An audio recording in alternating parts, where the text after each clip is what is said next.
4, apenas os versículos 25 e 26. Diz assim a palavra de Deus: Tornou Adão a coabitar com sua mulher, e ela deu à luz um filho, a quem pôs o nome de Sete, porque disse ela: Deus me concedeu outro descendente em lugar de Abel, que Caim matou. A Sete nasceu-lhe também um filho, ao qual pôs o nome de Enos. Daí se começou a invocar o nome do Senhor. Assim como os irmãos estão, vamos orar.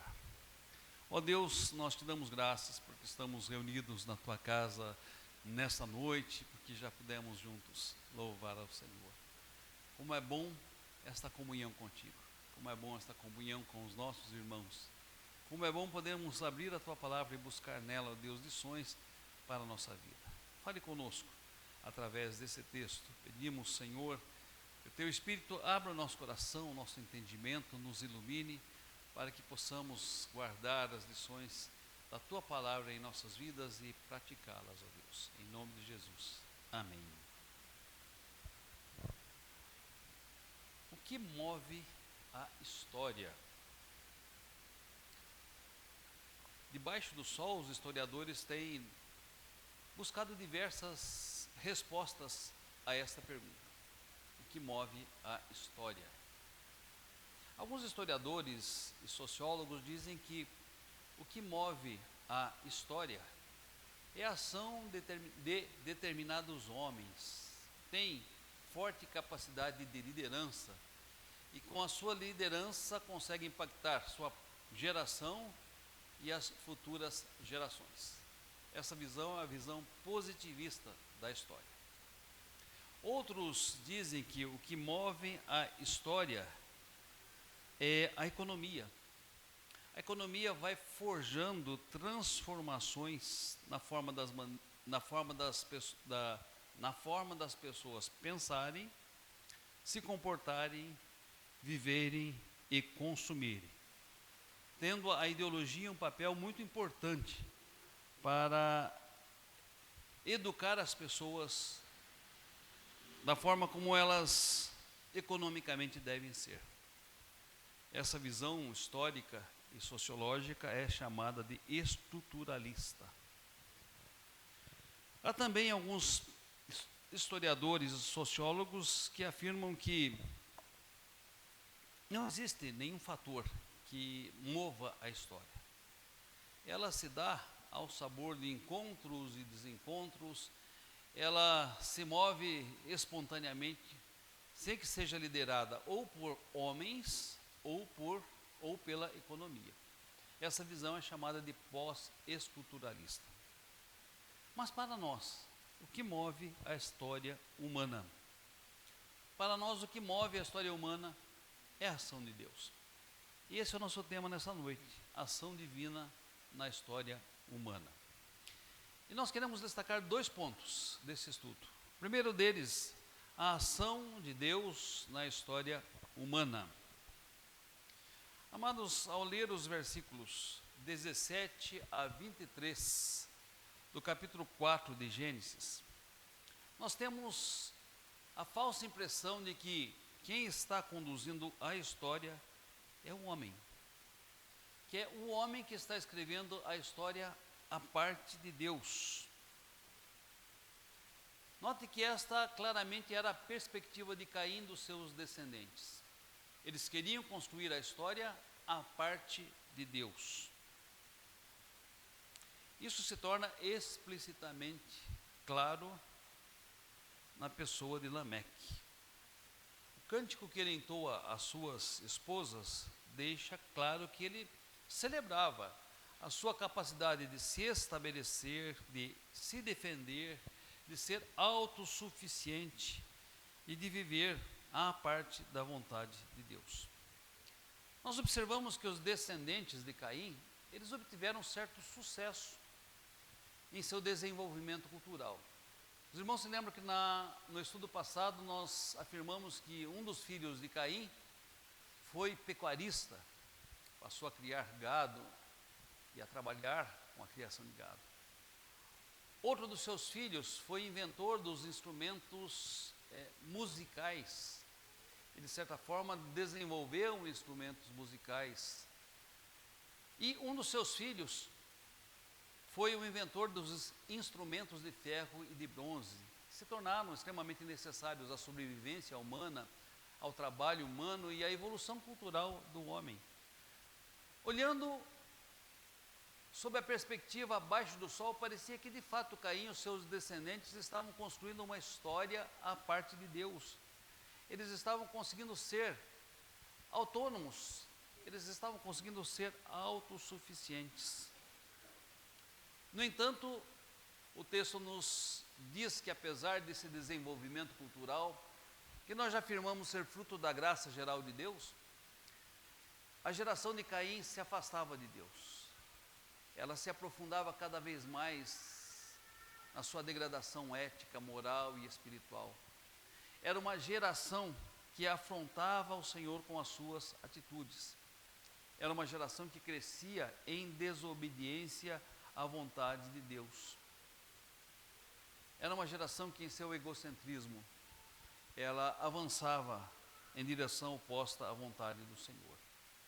Mas se nós contrastarmos os versículos 17 a 23 do capítulo 4, com estes dois versículos que nós lemos, nós vamos perceber algo muito importante. Estes versículos afirmam o seguinte: tornou Adão a coabitar com sua mulher, e ela deu à luz um filho, a quem pôs o nome de Sete, porque disse ela: Deus me concedeu outro descendente em lugar de Abel, que Caim matou. A esse nasceu-lhe um filho, ao qual pôs o nome de Enos. Daí se começou a invocar o nome do Senhor. Gênesis 4, 25 e 26, o texto que nós lemos. E algumas coisas aqui que mostram a ação de Deus na história. Primeira coisa é que Deus renova a esperança do homem. Uma coisa que a gente deve compreender é que os versículos 25 e 26, eles não são sequenciais de forma cronológica. Nós não devemos entender, por exemplo, que estas 6 gerações que surgiram de Caim, elas viveram, se desenvolveram e só então Adão foi coabitar com a sua mulher e só então nasceu Sete. Não, a geração de Caim e a geração de Sete, elas se desenvolveram ao mesmo tempo. É muito provável que o nascimento de Sete não fosse tão distante assim do nascimento de Caim. A Bíblia coloca como se fosse um depois do outro, mas na verdade as duas gerações, as duas descendências estavam crescendo e se desenvolvendo ao mesmo tempo. Então essa diferença de 6 gerações, 5, 6 gerações entre o nascimento de Caim e Abel e o nascimento de Sete, elas não existem. As gerações de Caim e as gerações de Sete, elas crescem ao mesmo tempo. Mas, notem, meus irmãos, que o nascimento de Sete, ele é considerado como o renascer da esperança. E é por isso nós afirmamos que uma das evidências da ação de Deus na história é fazer com que a esperança renasça. Deus renova a esperança do homem. Como assim? Note a declaração de Eva, versículo 25. Deus me concedeu outro descendente em lugar de Abel, que Caim matou. Notem que ela afirma o nascimento de Sete como uma dádiva de Deus. Diferentemente dos descendentes de Caim, que celebravam os seus próprios feitos, as suas próprias realizações sem Deus. Eva diz: nasceu-me um filho com o auxílio de Deus. Deus me concedeu outro descendente no lugar de Abel, que Caim matou. E nessa frase há duas perspectivas, há 2 significados. Primeiro, Eva cria que aquele filho que Deus lhe deu em lugar de Abel, ele seguiria os mesmos caminhos de Abel. Ele manifestaria o mesmo caráter de Abel. Ele seria tal qual Abel, alguém que adoraria a Deus, que serviria a Deus. Essa é uma das perspectivas. Mas uma segunda está ligada à promessa que Deus fez. Os irmãos se lembram que lá em Gênesis 3,15 Deus falou que o descendente da mulher esmagaria a cabeça da serpente? Que o descendente da mulher viria a este mundo para trazer a redenção ou a libertação da situação a que o pecado havia introduzido os nossos primeiros pais? Então, cada filho judeu que nascia era considerado como o possível Messias, o possível Salvador, o possível Redentor. E quando Eva diz, Deus me deu outro filho em lugar de Abel, a perspectiva dela é que não somente ele tivesse o caráter de Abel, mas também que ele fosse o Salvador, aquele que viria esmagar a cabeça da serpente. Então, para as mulheres judias, o nascimento de um filho homem era algo a ser celebrado, porque poderia ser esse, o Salvador, o Redentor, o Libertador, o Messias. Nessa frase há esses dois significados. De qualquer forma, o nascimento de Sete é o renovar da esperança, de que as coisas poderiam ser diferentes do que estavam sendo com Caim e com seus descendentes. Eva colocava em Deus esta esperança, e por isso diz, Deus me deu um filho. É interessante que Adão e Eva pecaram, mas encontraram lugar de arrependimento.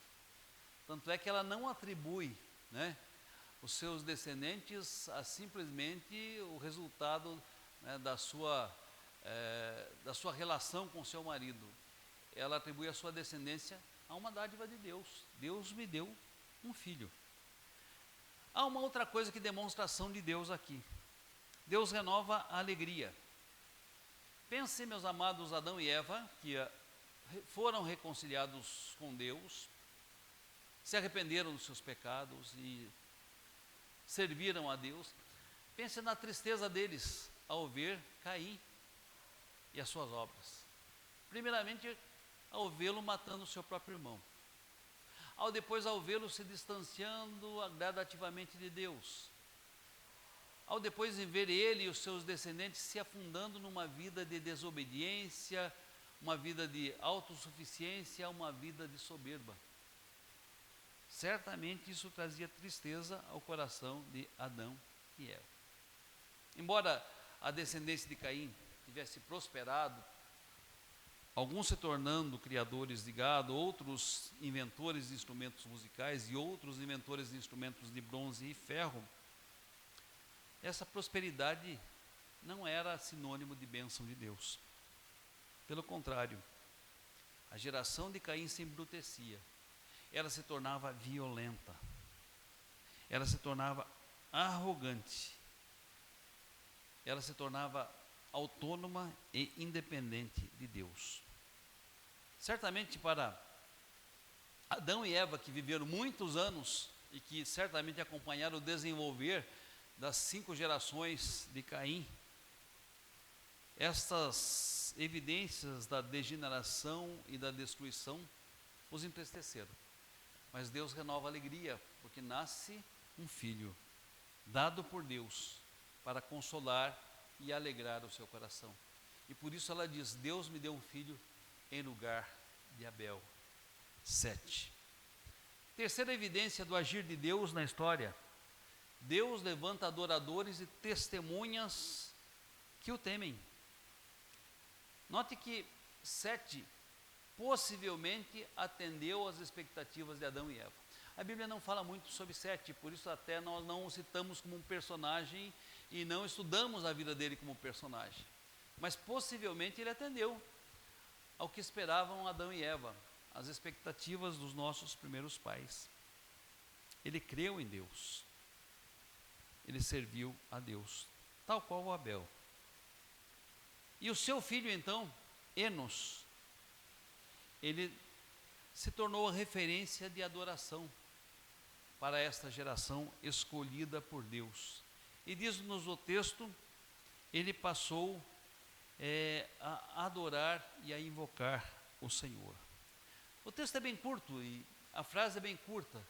A descrição que o texto faz de Enos é o seguinte: a Sete nasceu-lhe também um filho, a quem pôs o nome de Enos.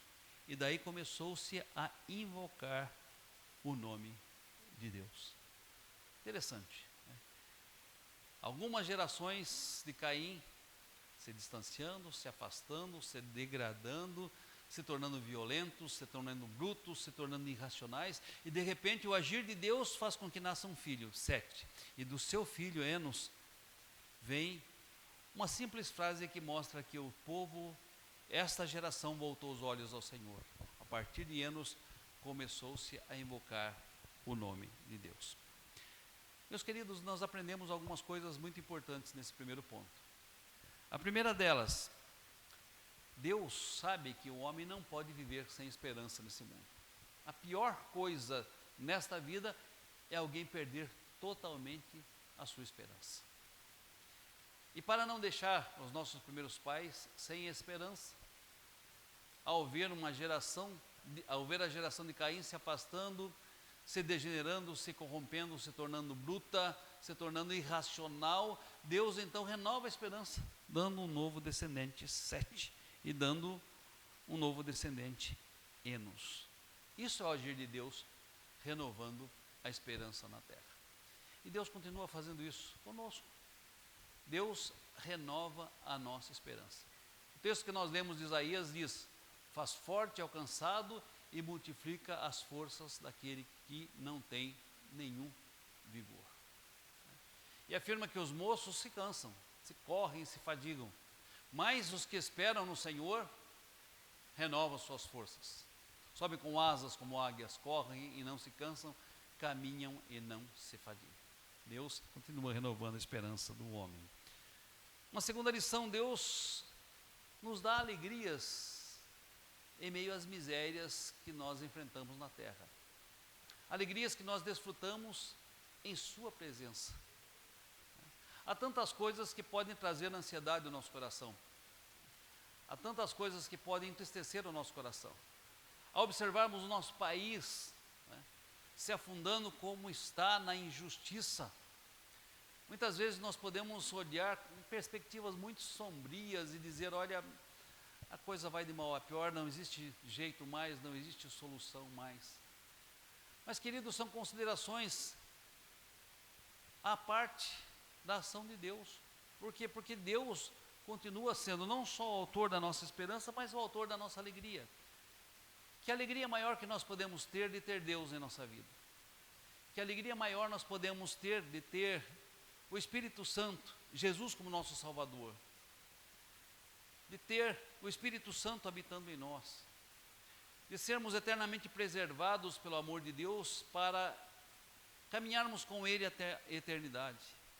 Que alegria maior pode ser a nossa de ter paz mesmo nos momentos mais difíceis e agitados aqui da terra.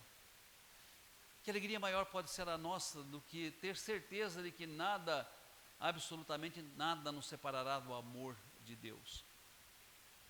Que alegria maior é a de sermos alimentados pela palavra de Deus e a sermos conduzidos pelo bom pastor que nos conduz pelas tranquilas águas de descanso, pelas pastagens verdejantes, aquele que refrigera a nossa alma, aquele que nos guia pelas veredas da justiça, aquele que nos dá segurança até mesmo nas regiões da sombra da morte. Que alegria maior pode ser a nossa?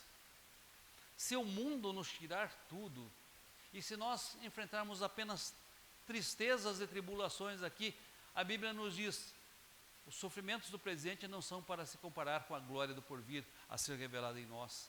E a nossa leve e momentânea tribulação produz eterno peso de glória. Podemos perder tudo. Lutero dizia: famílias, bens, prazer. Pode tudo se acabar. E a morte pode, enfim, nos levar. Mas nós temos uma certeza e devemos nos alegrar nela. Com Ele nós reinaremos para sempre. Uma terceira lição: Deus não ficará, meus queridos, sem testemunhas fiéis. Quando parecer que o mundo já se afundou de tal forma que todos se degeneraram, todos se corromperam, todos se afundaram no pecado, todos cometem injustiças, olhem os irmãos e vão perceber que há muitos que invocam o Senhor, que há muitos que buscam o Senhor, que há muitos cujos joelhos não se dobraram aos deuses deste mundo, aos deuses deste século, que há muitos que não beijaram os pés dos deuses deste mundo e dos deuses deste século. Deus não fica sem testemunhas fiéis. E o fato de a Bíblia citar, no contexto de tanta depravação, miséria, degeneração e brutalidade, citar Enos e dizer, a partir daí começou a invocar-se o nome do Senhor, comprova exatamente que Deus age e continua agindo na história. Esse é o nosso primeiro ponto nessa noite. Mas o segundo ponto, queridos, é a resposta dos escolhidos de Deus à ação dele. Ao mesmo tempo, amados, em que nós observamos a ação soberana e graciosa de Deus, renovando a esperança, a alegria e levantando adoradores fiéis e fiéis testemunhas da verdade, nós observamos também algumas reações humanas ao agir de Deus. E eu quero destacar aqui 3 reações humanas, que podemos perceber em Sete, podemos perceber em Enos. Primeira reação, adorar comunitariamente. Pesquisei em diversos livros e li alguns comentários e todos eles foram unânimes em afirmar que esta expressão, a partir daí passou-se a adorar ao Senhor, é uma evidência de que em Enos a adoração deixou de ser individual, como era a adoração de Adão, Eva, Caim e Abel, e ela passou a ser coletiva, ou seja, a partir de Enos o povo começou a se reunir para buscar a Deus, começou a se reunir para adorar a Deus. E a Bíblia faz questão de demonstrar esse contraste. Notem, a geração de Caim, eles adoravam a si mesmos e os seus grandiosos feitos. A geração de Sete passou a adorar ao Senhor. E o que inclui essa adoração prestada por Caim e pelos seus descendentes? Reconhecer Deus como Criador, reconhecer Deus como Salvador, dedicar a Deus amor, honra, submissão, em vez de apenas rituais. Caim queria adorar a Deus com rituais, Abel adorava a Deus de todo o coração. E a geração de Sete e Enos, em vez de adorar a Deus com rituais, adorava a Deus de todo o coração. Veja, meus queridos, a adoração a Deus é um estilo de vida. É um estilo de vida contínuo, marcado pela obediência, pela santidade, por uma adoração em espírito e em verdade, que coloca Deus acima de todas as coisas. A partir de Enos, o povo de Deus e as gerações subsequentes passaram a adorar comunitariamente a Ele. Uma segunda resposta.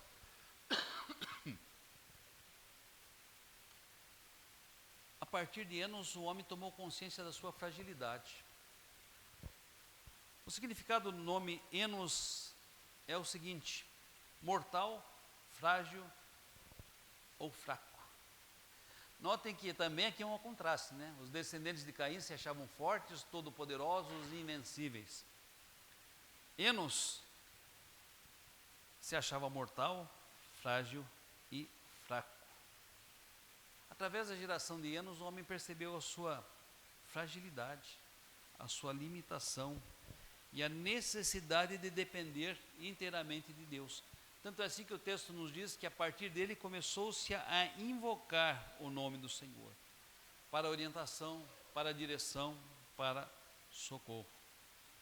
Se de um lado crescia nos descendentes de Caim os sentimentos de autossuficiência,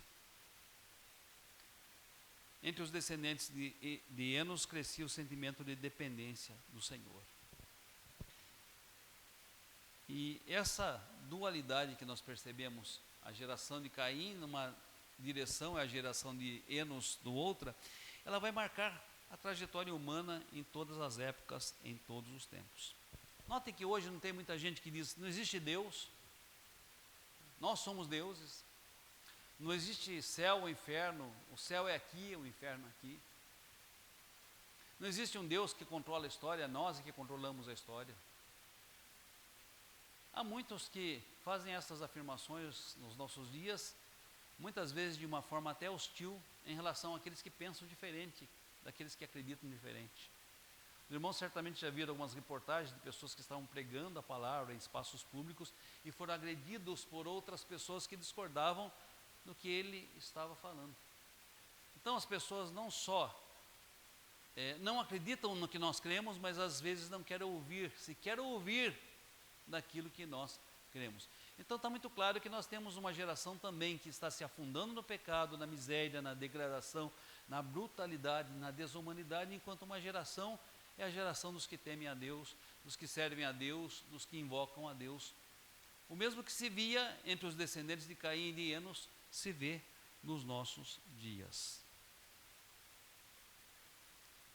O Salmo 14, versículo 1 a 3, ele diz: há muitos que dizem em seu coração, não há Deus.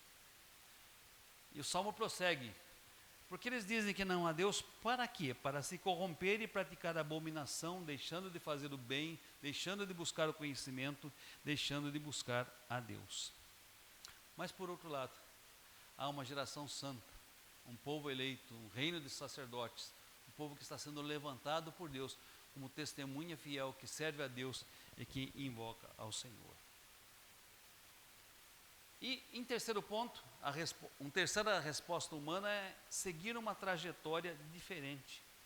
A partir daqui, a Bíblia vai mostrar a trajetória dos descendentes de Caim e a trajetória dos filhos de Sete. E uma trajetória oposta entre si. Oposta entre si. Enquanto a linhagem de Caim focava nas conquistas humanas, como cidades e tecnologias, a descendência de Sete se distinguia por buscar uma aliança espiritual com Deus. Enquanto uma se afastava de Deus, a outra crescia na dependência do Senhor. Notem, meus irmãos, que a geração dos filhos de Deus e a geração dos filhos da luz é ao mesmo tempo separada daqueles que estão nesse mundo, mas também é desafiada a se separar. Porque se os irmãos olharem em Gênesis 6, vão ver que os filhos de Deus, descendentes de Sete, se casaram com as filhas dos homens, descendentes de Caim, e este casamento fez com que a degeneração então crescesse ainda mais, se aprofundasse ainda mais, a tal ponto de Deus enviar as águas do dilúvio, salvando apenas Noé e a sua família. Então notem, os filhos de Deus são separados por Ele, mas também devem buscar se separar e seguir uma trajetória diferente dos filhos do mundo ou dos filhos das trevas. Isso aparece claramente também lá no Salmo 1. Irmão, você lembra o que diz o Salmo 1? Feliz é aquele que não anda no conselho dos ímpios, não se detém no caminho dos pecadores, nem se assenta na roda dos escarnecedores. Há 3 atitudes que estão destacadas aqui nesse texto. Primeira, não andar no conselho dos ímpios. Notem, meus irmãos, que a Bíblia não diz, olha, não esteja no mesmo mundo em que estão os ímpios, porque é impossível viver um mundo onde não existam ímpios. Eles estarão entre nós, eles estarão conosco, estarão ao nosso redor, com certeza. Mas a Bíblia diz que nós não devemos andar no conselho dos ímpios.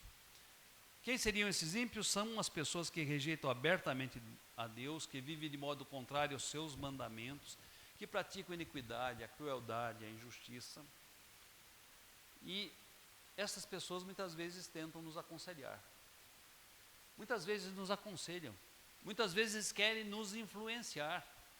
Muitas vezes querem, inclusive, não permitir que expressemos a nossa própria opinião, os nossos próprios pensamentos, as nossas convicções. E então o conselho do salmista no Salmo 1 é: não ande no conselho dos ímpios. Não ande. Porque feliz é aquele que não anda. Ainda esse salmo diz: feliz é aquele que não se detém no caminho dos pecadores. Note que andar é uma coisa, ainda que seja algo muito sério, andar no conselho dos ímpios. Mas se deter no caminho dos pecadores é algo mais sério ainda. Por quê? Porque implica em adotar o estilo de vida. Implica em praticar e imitar a conduta de pessoas que desobedecem aos princípios divinos. Note que é o segundo estágio no processo de afastamento das pessoas para com Deus. Após ouvir o conselho dos ímpios, a pessoa já se detém, ela para no caminho dos pecadores. E parar no caminho dos pecadores é meio caminho andado para você imitar o que eles fazem. Mas há um terceiro estágio, se assentar na roda dos escarnecedores. O que significa isso? Associar-se intimamente com pessoas que zombam de Deus, desprezam o sagrado e agem com escárnio. Não é apenas presença física, é uma adesão, é uma cumplicidade, é uma concordância com as atitudes arrogantes e cínicas que vão contra a palavra de Deus e os princípios bíblicos. Feliz é aquele que nem sequer anda no conselho dos ímpios. Feliz é aquele que não se detém no caminho dos pecadores. Feliz é aquele que não se assenta da roda dos escarnecedores. Note que a Bíblia vai apontar duas classes de pessoas: os justos e os ímpios, os felizes e os infelizes. E ela nos exorta a, uma vez separados por Deus, nós nos santificarmos, não andando no conselho dos ímpios, não se detendo no caminho dos pecadores e nem se assentando na roda dos escarnecedores. Bom, mas estamos sujeitos a fazer isso? Infelizmente, sim. Infelizmente, sim. Deus nos justifica, Deus nos dá uma nova natureza, fazendo-nos novas criaturas, mas nós vamos conviver com pessoas que são ímpias, que são pecadoras e que são escarnecedoras. E podemos ser influenciados por essas pessoas temporariamente, sim. Temporariamente, sim. Infelizmente estamos. Por isso, meus amados, a Bíblia diz, para que você não ouça, não ande no conselho dos ímpios, para que você não se detenha no caminho dos pecadores, para que você não se assente na roda dos escarnecedores, você tem que fazer algo muito específico: meditar na lei do Senhor de dia e de noite. Ter o prazer na lei do Senhor e meditar na lei do Senhor de dia e de noite. Note que o texto do Salmo 1 é muito rico. Depois os irmãos leiam em casa com atenção. O Salmo 1 vai mostrar que, embora o caminho dos ímpios pareça prosperar, embora eles pareçam ser bem-sucedidos em seu distanciamento de Deus, isso é uma grande ilusão. Por que é uma grande ilusão? Porque o Salmo 1 vai dizer: o Senhor conhece o caminho dos justos. O Senhor conhece o caminho dos justos. E os justos são como uma árvore plantada junto à corrente de águas que no devido tempo dá o seu fruto. A sua folhagem não murcha, e tudo quanto ele fizer será bem sucedido. Já os perversos e ímpios não prevalecerão no dia do juízo, nem os pecadores na congregação dos justos, pois o Senhor conhece o caminho dos justos, mas o caminho dos ímpios perecerá. Os ímpios são como uma palha que o vento dispersa. Ao comparar em Gênesis a descendência de Caim e a descendência de Sete, temporariamente podemos achar que a descendência de Caim estava obtendo sucesso em sua trajetória de oposição a Deus. Porém, o caminho dos ímpios não vai prosperar. O caminho dos ímpios não vai subsistir. Serão como uma palha que o vento dispersa e não prevalecerão no dia do juízo. Noé era descendente de Sete, era descendente de Enos. Ele prosperou no dia do juízo de Deus, enquanto todos os demais foram destruídos. Por quê? Porque o Senhor conhece o caminho dos justos, mas o caminho dos ímpios perecerá. Que o nosso caminho, amados, seja o caminho dos justos. E a nossa resposta à ação de Deus seja como a resposta que a geração de Sete e a geração de Enos deu. Que nós adoremos como um povo de Deus ao nosso Deus, que nós tenhamos sempre consciência da nossa fragilidade, dependência de Deus e invoquemos a Deus em todos os momentos e que nós sejamos prontos para seguir uma trajetória diferente. O mundo e aqueles que estão no mundo sem Deus não tem nada para nos ensinar em relação à espiritualidade. Não tem nada para nos ensinar em relação é a comunhão com Deus em relação à vivência dos princípios da palavra de Deus. Nosso acordo é com Deus e a nossa referência é a palavra de Deus. Por isso, feliz é aquele que medita na lei do Senhor de dia e de noite. Que duas coisas estejam bem claras em nossa mente. Siga a trajetória que seguiram o nosso mundo. Sigam a trajetória que seguirem os homens que estão nesse mundo. Deus continua sendo Deus. Deus continua sendo o Senhor. E Deus continua sendo o único que conduz a história. Certamente Ele conduz e conduzirá a história. E como condutor da história, o nosso Deus vai renovar a nossa esperança, vai renovar a nossa alegria e vai manter sempre um povo que o adora, que o serve, um povo que resplandecerá como luzeiros em meio a uma geração pervertida e corrupta. Nós somos esse povo, nós devemos resplandecer em meio à geração em que nós estamos. Que Deus abençoe. Os irmãos têm alguma pergunta para fazer? É um estudo bíblico? Alguma consideração?